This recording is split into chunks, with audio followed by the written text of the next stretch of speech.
evening, everyone.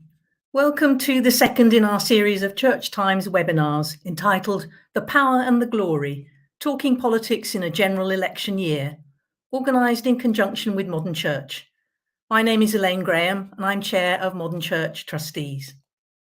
In last week's session, we considered some of the ways in which religion and politics might interact and some of the values that might inform the Church's involvement.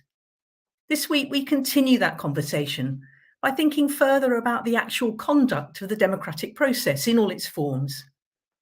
And as we get closer to the date of the Westminster general election, some of us may be wondering what difference, if any, our votes can actually make.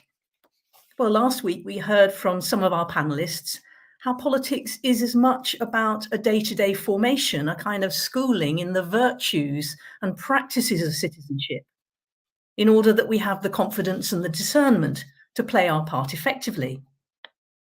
And this week, we'll explore in further detail how various organisations are working to build that kind of capacity within their own communities. Are there ways in which we can mobilise ourselves and our neighbours to feel more empowered and more confident as citizens, voters, and people of faith? And how do we ensure that everyone, including and especially the most vulnerable, can have an effective voice in the public square? I mentioned last week that the title for this series, The Power and the Glory, ? Was taken from the Lord's Prayer. Elsewhere in that prayer, we pray that God's will be done on earth as it is in heaven. And once again, the link between politics and theology, what we understand about the nature of God and the will of God, shapes the kinds of political and economic choices we make, the kinds of alliances we form, and the kind of society we hope to build. If you watched last week, you'll know the format for this evening's session. I will briefly interview each of our panelists in turn. There'll be a time for conversation among the panel, but we hope that you will contribute your comments and stories and questions in the chat as well. Enough said, let's meet our panel. Jonathan Cox, OBE, is Deputy Director of Citizens UK, a broad-based coalition of grassroots organisations using the method of community organising to bring about change.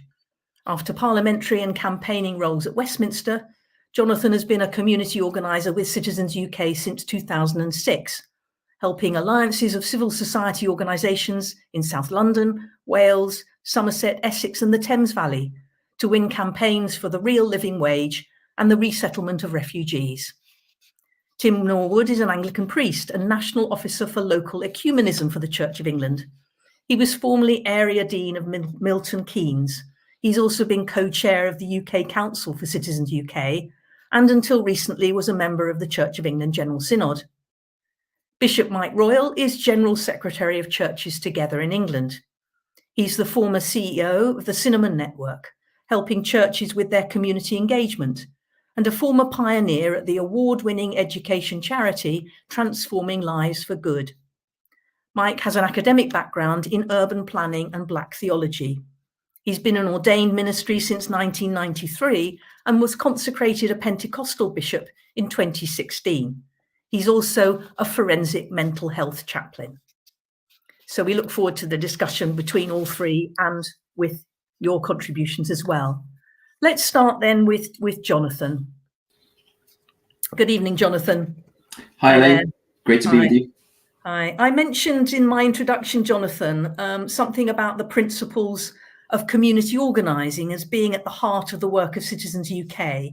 Can you tell us a little bit more about how community organising works and where the churches come in? Thanks, Elaine. Well, we actually run a 6-day residential training to unpack exactly this. It's going to happen in a couple of weeks' time in the Queen's Foundation in Birmingham. But you'll be glad to know that I'm not going to take you through the whole curriculum. I'm instead going to give you a little saying which will sum up a little bit the essence of community organising. And that is, if you don't have a seat at the table, you're probably on the menu.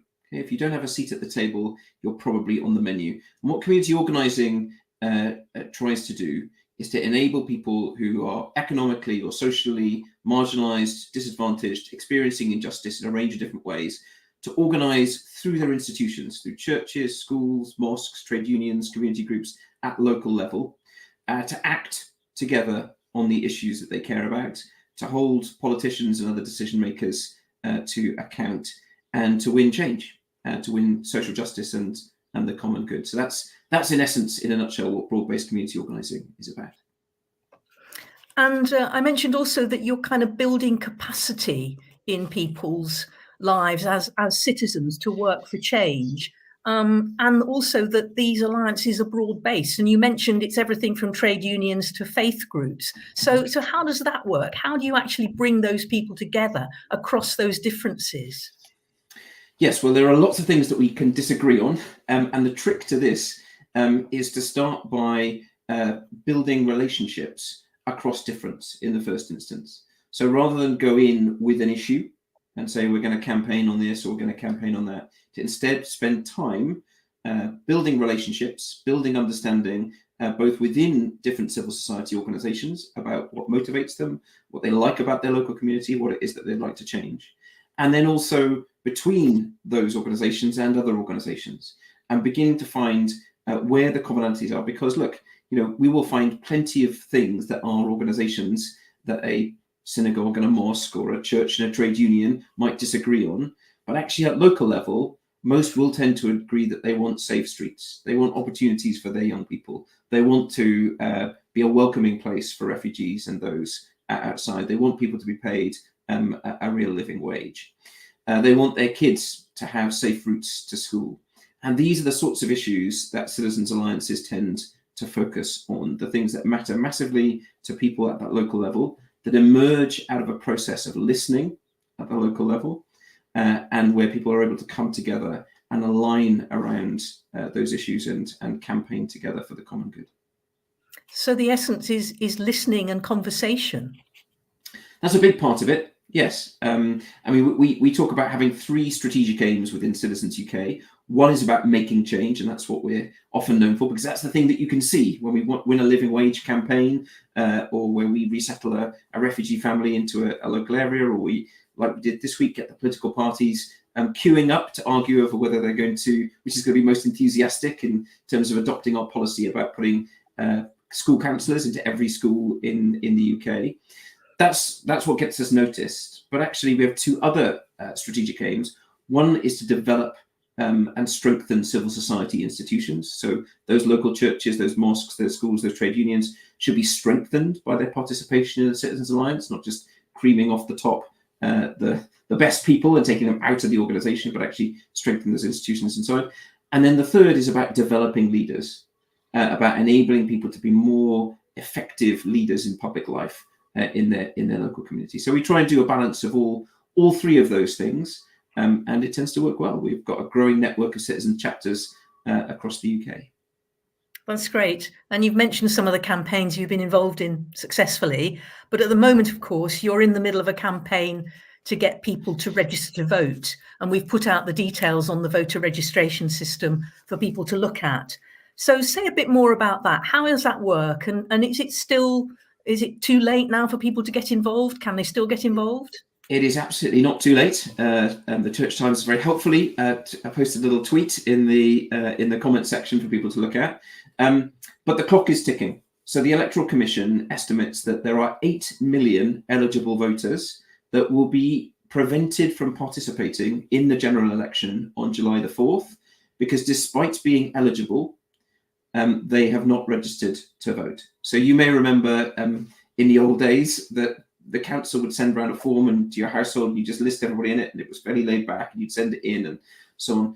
That was replaced a number of years ago with an individual registration process that meant that people had to individually take responsibility for registering to vote. And if they didn't, then they wouldn't be able to participate in the election.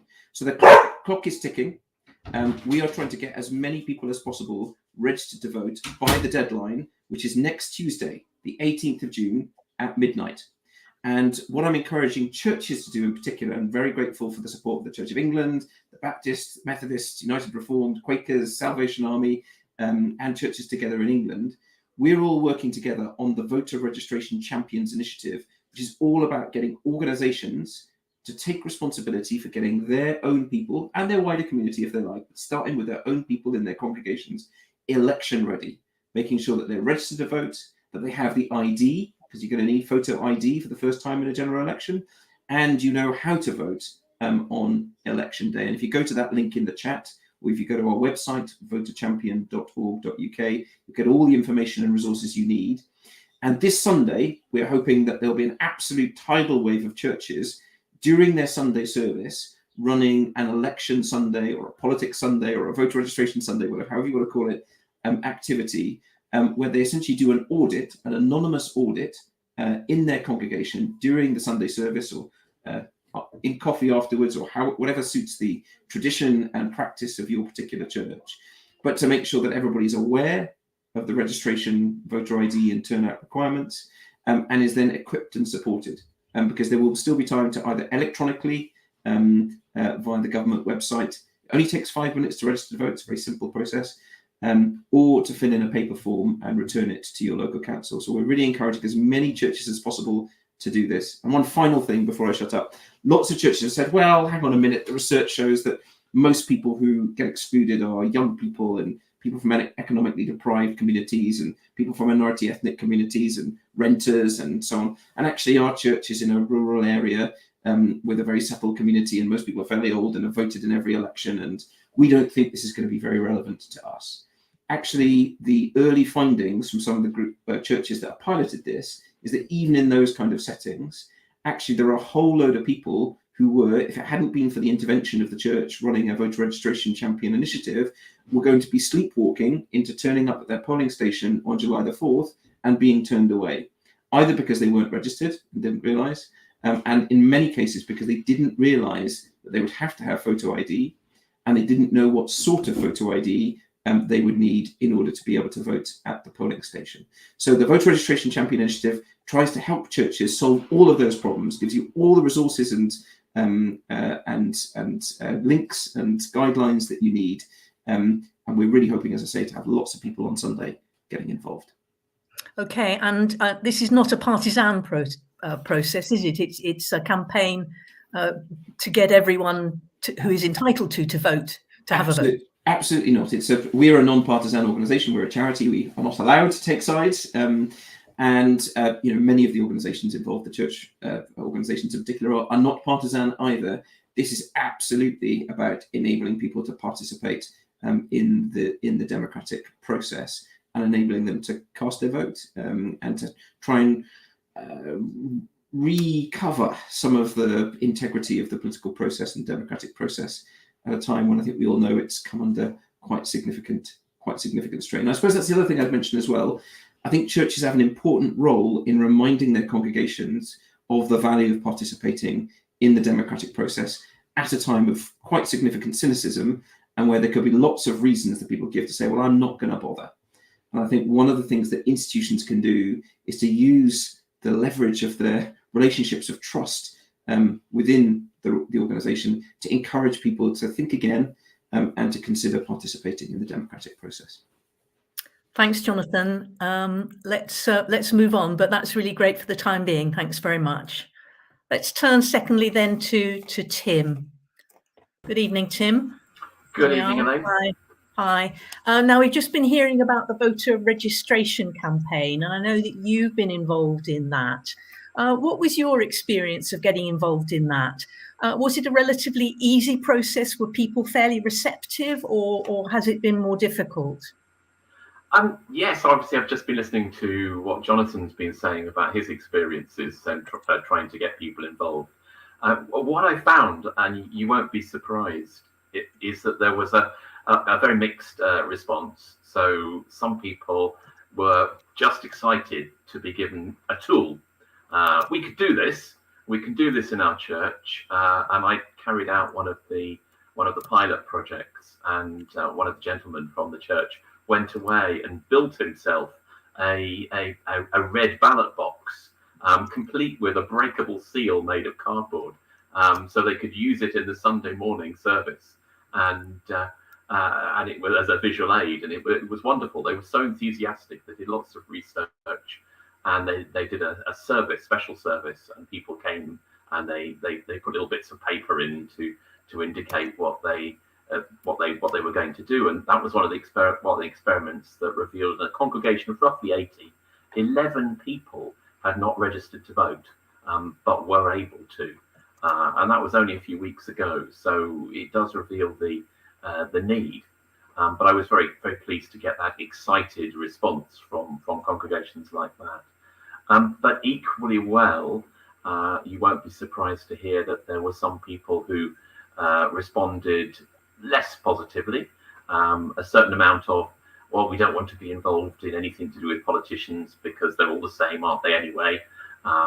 Or as Jonathan said, people feeling that it doesn't affect congregations like us, which, as he said, it affects all congregations, because people don't realise that there have been changes, or they don't know, they haven't heard, and so there are people from across the social spectrum who are affected by this. And then I had, a certain small number of churches who didn't want to get involved, didn't feel that they wanted to get their hands dirty, I suppose, by association with anything to do with politics, which I think is a shame, because our politicians, they are public servants. They put themselves up for election.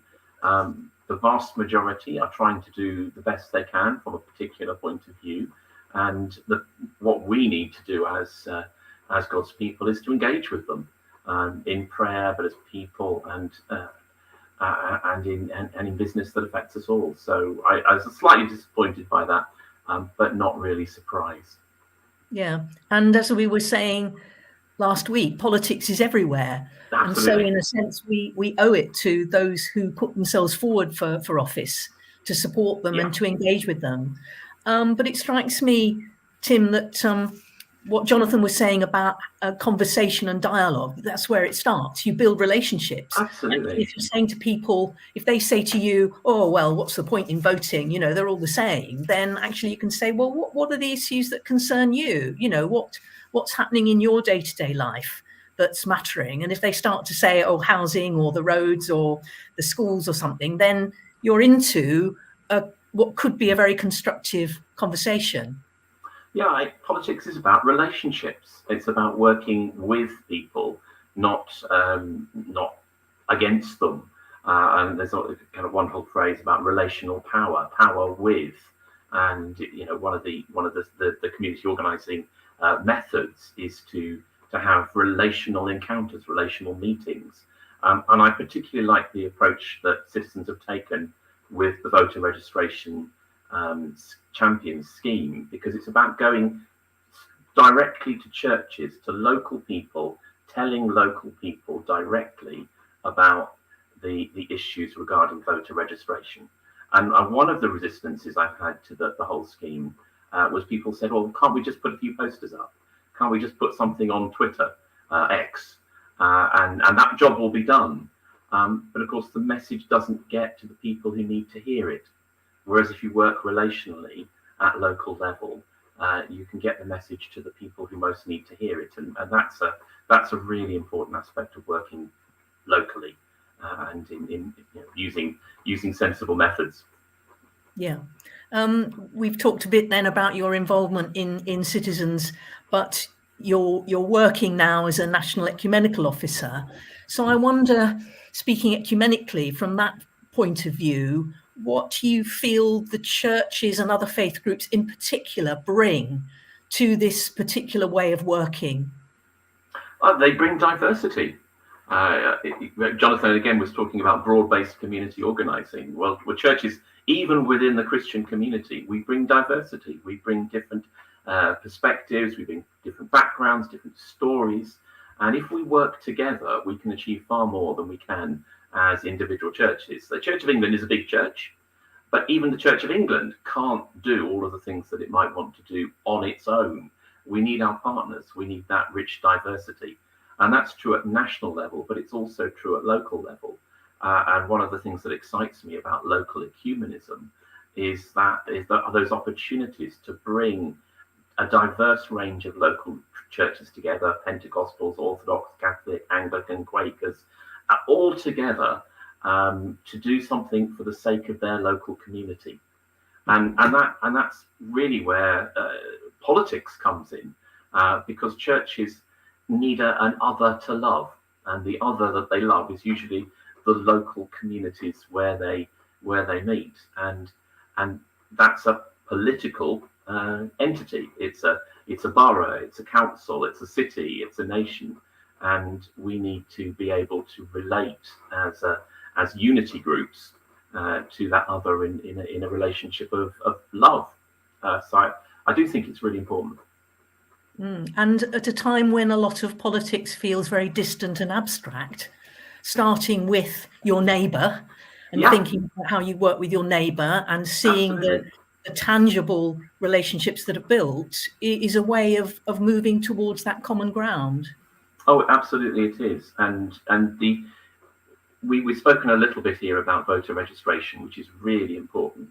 But of course, one of the other things that's happening at the moment are hustings or meetings with candidates. And these are really important because at the moment, of course, candidates really want to meet us because they want our vote. But we want to meet them. Particularly if we meet them ecumenically or interfaith or with broad-based alliances, we can build really useful relationships because they can hear the voice of local communities, that the issues that we have, with more authority if we meet them together. They're more likely to take us seriously. But of course, it's not just about the election, it's about what happens after the election. And I'd really like to encourage those churches who are holding hustings or meeting their MPs to think about, well, what are they going to do in 100 days after the election? How are they going to maintain the relationships? How are they going to use this as an opportunity to build relationships that will continue, so that when they want to meet the MPs, not just the candidates, they can actually, they can get that seat at the table that Jonathan talked about. Because that phrase is really powerful. If you're not at the table, you're on the menu, and this is an opportunity for local communities to find a seat at the table and to keep it. So don't see politics as just about elections, just about voting. It's about relationships, and it's about engaging not just with who's going to be the next prime minister, but who's going to be your MP. And what kind of relationship are you going to have with them over the next 5 years? These are really important questions, and churches can do that more effectively if they work together. So, from a local ecumenism point of view, this is an exciting time for me. Thanks, Tim. Let's hold on to that last point because it's something that I hope we can come back to perhaps in our panel discussion. But thanks for the time being. And turning finally now to our third panelist, Bishop Mike Royal. Good evening, Mike. Good evening, Elaine. Hi there. Hi, thanks for joining the panel. Mike, one of the issues that all the churches are focusing on is combating poverty as a priority for this election. Can you say a bit more about that campaign and what your particular vision for change is on that issue? Yeah, we believe that poverty needs to be a theme that's at the heart of this general election. Over the last years, coming out of the pandemic, we know, of course, that we've had the cost of living crisis that has impacted many right across the board, but the poorest the hardest. And the Church Works campaign has seen over the last couple of years over 4,000 churches involved in opening their doors, particularly during the winter months, to support those who are struggling to put food on the table and to heat their homes, as well as being a place of belonging.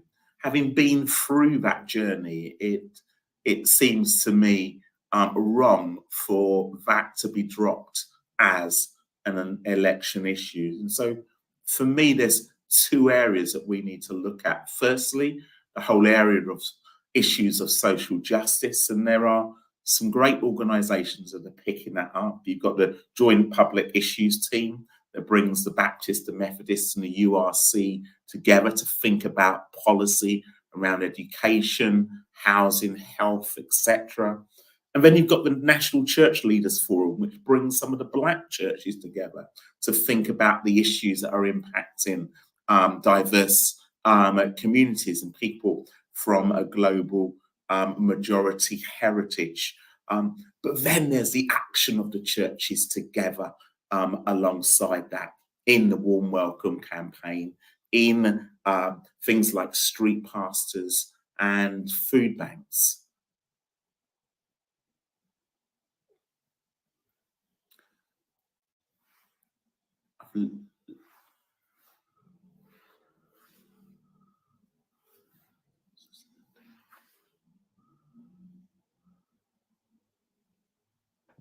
Sorry, I was muted. Sorry about that, Mike.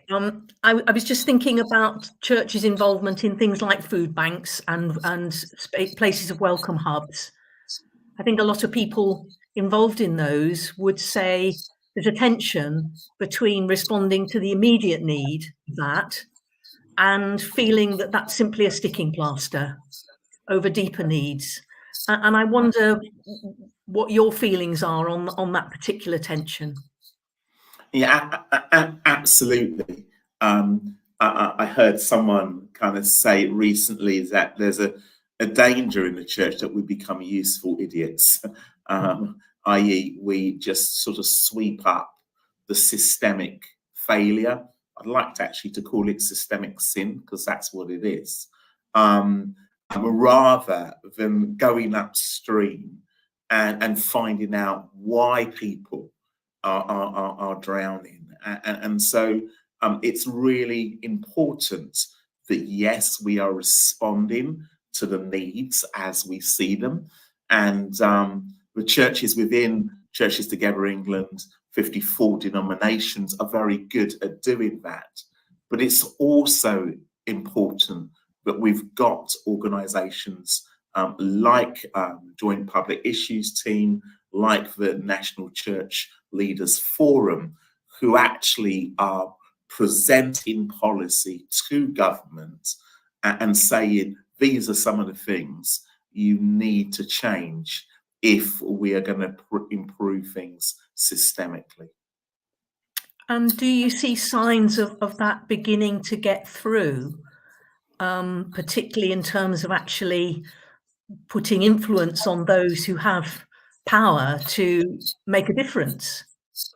Yeah, no, I have certainly been recently in conversations, in rooms with very senior politicians who are very keen to hear what the churches have to say. I have to be honest and say that not all political parties are engaging in the way that they should, but there are positive signs that some are, and we are taking those opportunities as a church, speaking as one voice through initiatives like Church Works.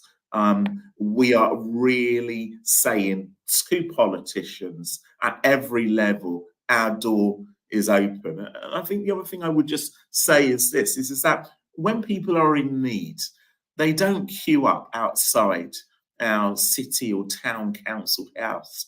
They are outside our churches, coming into our churches.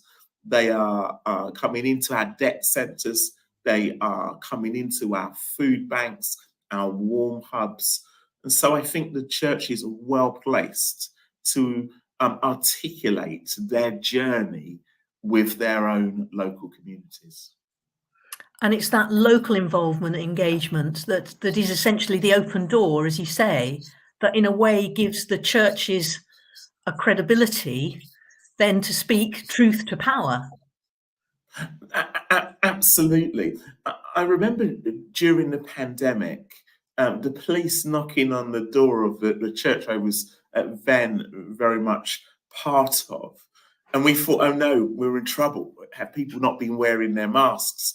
And the police said, no, we've come to give you a grant because we see the work you're doing in feeding the local community. There were a lot of houses of multiple occupation in the area. And if it wasn't for our work of feeding that population at that moment, then many would have suffered. And I think that there are moments of need in our local community where year in, year out, our churches have stepped up to the mark.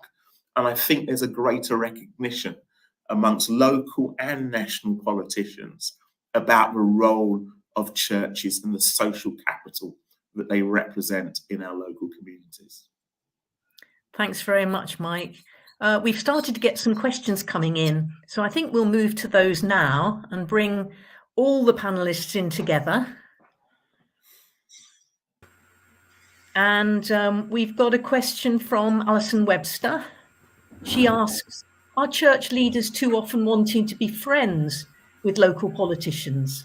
And what are the dangers of that?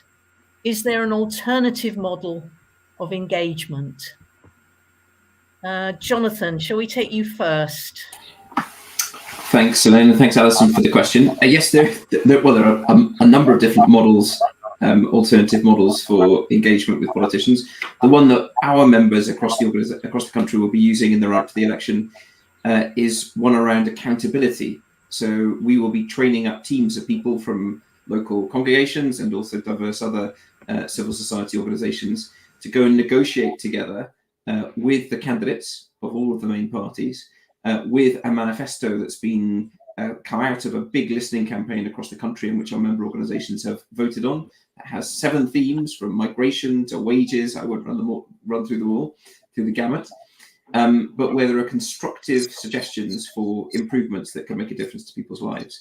And we will be training people from organisations at a local level to go meet with their candidates respectfully, but where what they're seeking is not friendship, not to be co-opted, not to get privileged access, but to strike deals, to build relationships that are accountable, respectful, but also are not just for before the election, but actually yield results after the election as well. So that's one alternative model.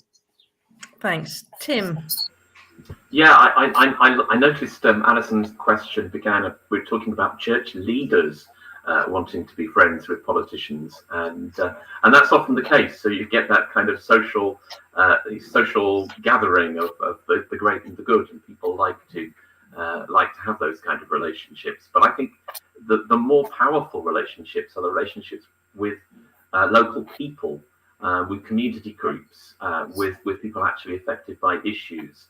And as Jonathan was thinking, I was thinking about a situation we had with a local school with some broken steps, and it was in an area which was generally not regarded as being a particularly nice or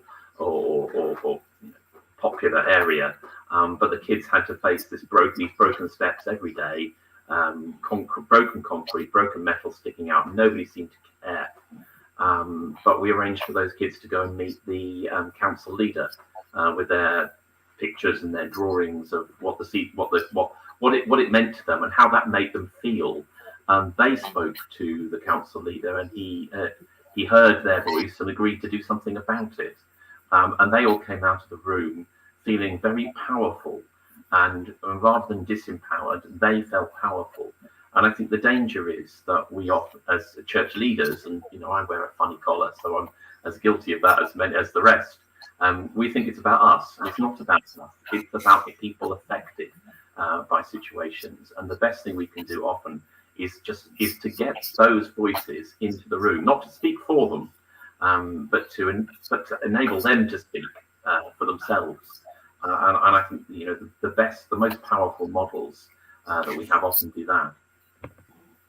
Thanks. And Mike, there's a point there about ensuring that the people who need to be in the room are in the room, and often they are the most marginalised. So how can leaders and people within churches, perhaps particularly when they're well-resourced, be advocates of those people, bring them into the process without taking over? Yeah, so I would say that the best thing we can be is what I would describe as critical friends, and there's a balance there. There's nothing wrong with friendships and relationships, but there is a problem when you can't call out bad practice and you can't call out some of the needs in the community and where there is systemic failure. And I have found that that's important, that we need to be friends. I heard the former mayor of Bristol, Marvin Reeves, say the other day, and actually when I was in a room with senior politicians, he said there's nothing prophetic about just bringing your, but saying that the local government has failed. They're fully aware of some of their failures, but there is something powerful about being able to come to the table with suggestions, with solutions, and there's nothing better than actually bringing to the table those who are on the sharp end of policies. And so I think it's really important that church leaders at every level are acting as advocates for their community and allowing those local voices to be amplified, so that those in power can hear. And there are examples of listening exercises where very senior politicians, chief executive of councils have sat down and they've heard the stories of those who are, receiving perhaps universal credit, etc., and heard firsthand of their struggles and their plight. More of that, please. Thank you.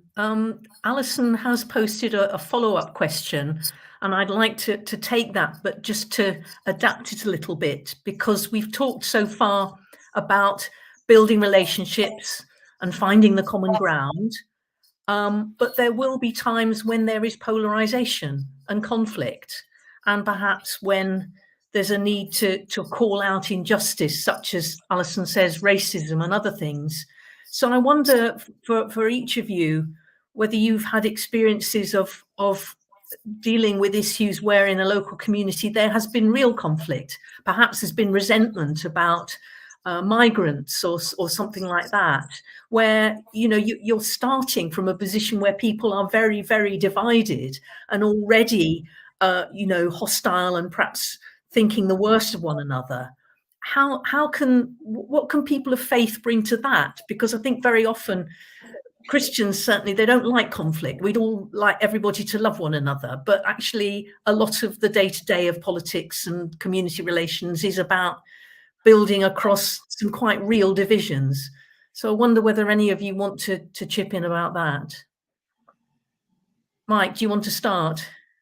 Yes, I'm happy to. And we're dealing currently in Birmingham with a situation where a black family was attacked in a shop by the shopkeepers who are from a different ethnic background, and that's caused a lot of tension in the community. But what I've seen are church leaders who are not shying away from the issue, but actually supporting the community so that their voice is heard about the concern, and at the same time keeping a lid on things so that peace is maintained, but voices are clearly heard in terms of the demonstration. And I think church leaders shouldn't shy away from that, nor should they take the line of least resistance, but be willing to step up to the mark when required. It does take confidence. It's probably not for everyone, but I do, certainly in the city that I live in, here in the West Midlands, in Birmingham, I've seen good examples of that and would commend it. Thanks. Tim, any thoughts on that? Yeah, I mean, I agree with Mike that there are those really important occasions when church leaders and community leaders need to be seen to be standing together, and I have definitely been part of events like that where you can send a really powerful message because of that visible standing with. We started a particular campaign in Milton Keynes. It was part of when I was working with Citizens MK, called Weaving Trust, and it emerged from an encounter initially between some young people and some older people, and an old person was crossing the road and dropped their bags, and there were some young people standing nearby, and they weren't sure whether to go and pick up the bags or not, and the old person wasn't sure how to respond to the young people. They just looked at each other, and this raised some really difficult questions amongst the young people in our local community groups. And so we put together this thing called Weaving Trust, and we basically got roughly 15 to 30 people from two very different communities, and they had they basically did something that looked a bit like a speed dating event, where we had them round in a circle, and they had 7 minutes to simply ask each other, what's it like to live here? Nothing really complicated, but what's it like for you to live in this place? And we held events with mosques and churches, the police, the football team, different groups around the city, and they were all incredibly powerful. People came out of them, people who before we got them in the room, they would have. I'm not sure I could speak to someone like that. Not necessarily because they didn't like the other group, but they didn't want to offend them, or they didn't know how to talk to them. But by the time they'd been through an event like that, social bonds were made, and it was really powerful, because they were talking about what is it like for you to live in this place that I live in. And so that, I mean, that's again just an example, but there are other tools, and I'm sure Jonathan will know many more. Thanks. Jonathan, anything to add? Well, I just say that I think churches are quite well placed to do this, and the reason why I think they're well placed is because they tend to be present in every community to a greater or lesser degree. But that actually we shouldn't pretend, I don't think, that it's always about resolving these controversial issues externally. Almost certainly, if it's a controversial issue, it'll be controversial inside the church as well as outside.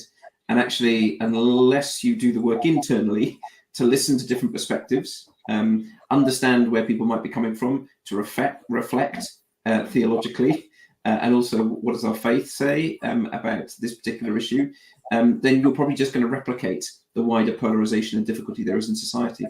I remember I'm based in South Wales, and when we first set up Citizens here in South Wales, we asked people to go off and do a huge listening exercise. We had 100 different organisations involved, and 10 people in each organisation trained up to be community listeners, and they went out and listened to 10 people each in their community about what it was that made them angry, what they'd like to change in their community. And I remember being in a Catholic church in the presbytery after they'd done their initial round of listening, and the community listener said, well, the problem is that, everybody keeps coming back and saying the big problem here is there are too many immigrants. Now, this was in a place where there were very few immigrants of any type, and they sort of turned to the priest and said, Father, what do we do about the fact that this is what we've heard, and how do we honour the fact that people have shared this? We've asked them what they think they'd like to change. They have told us something, but how do we deal with that? And the priest said, well, actually, let's reflect on that through the prism of Catholic social teaching, and what does it mean? Well, actually, we've got a fairly clear steer here about welcoming the stranger and so on. And actually, what they resolved to do was not to ignore the opinions that they'd been given, but to go back and dig deeper. Because when we said, well, why is it that people think that? Nobody had got to that level of the conversation. And so they went out and they recommitted to those people, particularly those that had shared what some of them thought of as difficult views, to go and find out what underpinned that. And actually, when they asked them, well, what's the story? What's the story behind why you feel this way? What came out was people saying, well, actually, this is about my son who's just turned 18 and he can't get a job. And, I've noticed that there are more migrants in the town, and I'm putting 2 and 2 together and making 5 and making that easy equation. And there were lots of stories along those sorts of lines. And actually, what that came down to was that there were not enough good quality living wage job opportunities for young people in that particular town. And that actually, when asked, well, do you have any evidence that migrants are the cause of this? nobody had any stories of migrants getting jobs that local people didn't want. They just made an equation between these two things that didn't exist. And actually, what really pained them, and they shared lots of stories about, the real anguish that people had about the life chances, or poor life chances, that their loved ones had, was they wanted good quality jobs. And so actually what emerged out of that was that campaign, that church taking to the local citizens group, we need to campaign for well-paid, real living wage jobs. And as a direct consequence of that, Citizens Cymru Wales fought for and won a real living wage for every care worker in Wales. So even those jobs that are traditionally low paid, real living wage is still not a princely sum, but it means dignity for those workers. So that's one way, I think, in which you can engage. And of course, when you start to do that, you engage in your own institution, but also you inevitably start to engage outside of your institution as well, and have a much more nuanced conversation as you move through. Thanks. Let's take some more questions and comments. A couple of comments from Margaret Leppard, which I think are quite interesting. And she talks about her involvement in the Seaton Flood Working Group. And she uses this phrase that Mike used of being a critical friend. But what also struck me about Margaret's comment was how she talks about building respect for everyone, from drain cleaners to high-level Southwest Water budget holders. And that seems quite an interesting model that maybe churches can develop, which is of bringing everyone together in the same room. So not seeing things as divided or dividing up different levels of responsibility, but actually trying to get that kind of 360-degree picture. Wonder whether anyone on the panel has a comment or response to that.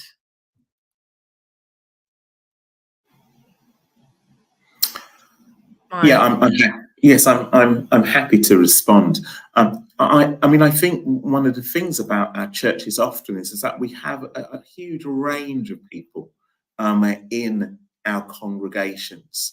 I think as a, if I can use the phrase institution, as a community, let me use the word community, as a community, I think our churches are often very diverse. We have people from very different backgrounds, professions. We have elderly people, we have people from different ethnic backgrounds. And so actually we represent a good cross-section of the community. And therefore, when there are issues to be discussed, I think that the church is a good host. And as long as that church has an open door policy, a welcoming policy, then actually the church can become a good reciprocal of hosting those conversations, inviting people from the community so that politicians can meet them. And so I'm really hoping that this election, that lots of hustings actually take place in churches, because I think you'd get a very good cross-section of the community. Thank you. Let's take another question, and it follows up on what we've been saying about voter registration. It's the question from Julie McIntyre. She says, my church has a warm space used by the most vulnerable. We helped several to apply for their voter ID, but no one received theirs. What can we do? Jonathan, can I turn to you first to respond to this? Of course, Elaine. Yeah, thanks, Julie. That's a great question. So again, just to distinguish here, there's a difference between registering to vote and registering for voter ID. So everybody has to register to vote. We've sort of covered that, I think, already. But in addition, in order to vote this time, you will need to take photo ID with you. And there's only certain types of photo ID that you're allowed to use. Some people will have it, driving license, passport, that sort of thing. But other people may well not have it, and particularly if they're more vulnerable. And the caveat or the mitigation that the government have made is that anybody who doesn't have the correct ID can apply for a free voter authority certificate. And the deadline for that is about a week after the voter registration deadline. and it's available. You can order it online, or you can get it from your local authority. And what you're doing there, by the sound of it, in your church, helping people in a warm space, is exactly what we want voter registration champions to do. Not just engaging their congregation, but also the other people in their community who perhaps come in the building, cross the threshold, and could really use this. So it's really worrying that you've helped people through that process and that they have not received their voter ID certificate. It does vary from place to place. What I would say is get onto your local authority as soon as possible. Each local authority will have an electoral registration office within it. So if you just go to your local authority's website, there'll be a phone number, and call them up and make them aware that this has happened. Now, it might be that they're just running a little bit behind. It might be that they're going to send them all out in a batch on a particular date, or it may be that somehow they haven't received those applications. But yes, definitely don't leave it. And for other people in the same situation, you can apply for this voter authority certificate via the gov.uk website. Again, if you follow the voter registration champion link that was circulated earlier, it'll give you all of the various different multiple links that you might need to engage with this. But once you filled in the form, it's your local authority that processes it. So in terms of following something up, don't bother going to the gov.uk website and asking questions. Find the number on your local authority's website and give them a call. And if they're not responsive to you, then speak to your local councillor and see whether they can intervene to try and get you an answer as well. Hope that's helpful. Thank you. Time's pressing on, so I'd like to take further question from Rosemary Walters, and it's about the media. The press and media often come from particular positions, and it's not possible to challenge them. Statements from the church are often pilloried for getting involved, and I guess what might be going on there is that politicians telling churches to stay out of politics. From your experience, the three of you, is there anything to be done?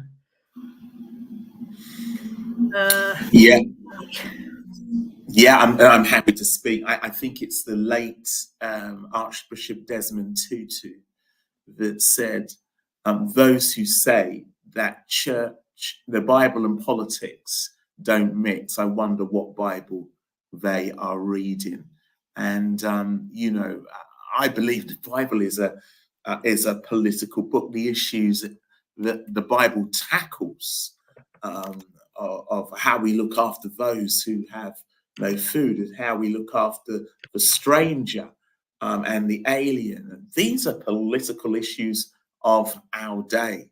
So we should not be fobbed off. And I think that quite often politicians don't want to hear the voice of the church, because they know that voice will make them uncomfortable. And so actually it's incumbent upon us that the voice of the church is heard in all its diversity. Really important. Thank you. And I wonder, Tim and Jonathan, particularly engaging with local media on local campaigns. Tim? I absolutely echo everything that Mike said. I think we have to tell good stories. Newspapers are in the business of telling stories. They like an angle. It's part of the entertainment industry. They want to sell newspapers, and I think we need to get better on the whole at telling our stories in ways that can be heard, that get the message across. Stories about real people in real places. And it's great to make statements about policies and politics and issues, but they get more traction if we can tell the stories about people and how they affect them, or things that people have done.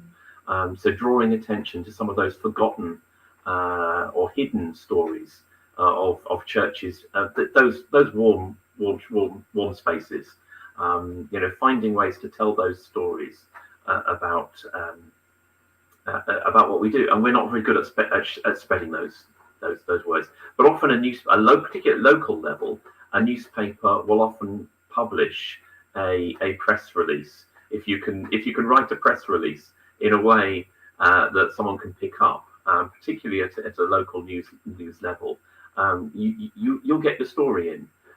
But you need to tell a story and not just expect people to hear a fact, I think.